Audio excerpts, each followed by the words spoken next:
మన గౌరవనీయులైన రేవంత్ అన్న గారికి అట్లాగే మంత్రివర్గానికి అందరికీ పెద్దలకందరికీ పేరు పేరున వందనాలు. అట్లాగే మన అందశ్రీ అన్నగారి కుటుంబ సభ్యులందరికీ కూడా వందనాలు తెలియజేస్తూ వేదిక మీద ఉన్న అన్నలు, తమ్ముళ్ళు, కళాకారులు, అక్కలకు అందరికీ వందనాలు. అందశ్రీ అన్నగారు గద్దరన్న గారికి చాలా చాలా మనసుతో ఉన్న సంబంధం, కళారూపమైన సంబంధం, ఉద్యమ పూర్తి గురించి సంబంధం. అట్లాగే ఇద్దరు అప్పుడప్పుడు తమ సిద్ధాంతాల గురించి కూడా చర్చించుకుంటూ డిఫరెన్సెస్ మాట్లాడుకునేవాళ్ళు. మేము అదృష్టవంతులము, ఎందుకంటే ఎంతోమంది కళాకారులు, మేధావులు, అమరవీరులు, ఉద్యమకారులు వచ్చి ఉన్న ఇల్లులో మేము పుట్టి పెరగడం మా జన్మ సాకృతమైంది. సో అందశ్రీ అన్న వచ్చినప్పుడల్లా నేను స్కూల్కి వెళ్ళి వచ్చేదాన్ని.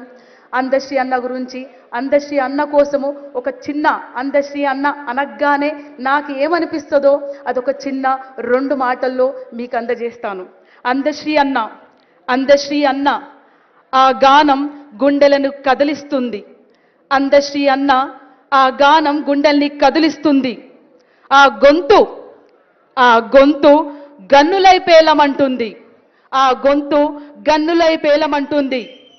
మొనగాడు ఎవడ్రా మొనగాడు, ఎవడ్రా మొనగాడు అంటూ ప్రశ్నించినప్పుడు, ఎవడ్రా మొనగాడు అన్నప్పుడు ప్రశ్నించినప్పుడు మనసులోంచి ఈ మనసులోంచి ఈ మనిషిలో ఒక మనసున్నది, ఈ మనుషులో ఒక మనసున్నది, ఈ మనిషిలో ఒక మానవత్వం ఉన్నది అని నిజంని వెలిగింపజేసిన అందశ్రీ అన్న వెలుగుని ఎప్పుడు వెలిగిస్తూనే ఉంటాము.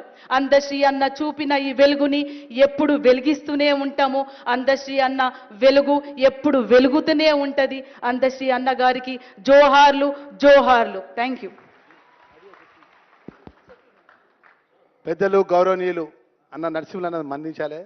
ఒకసారి నమస్కారం పెట్టి ప్లీజ్.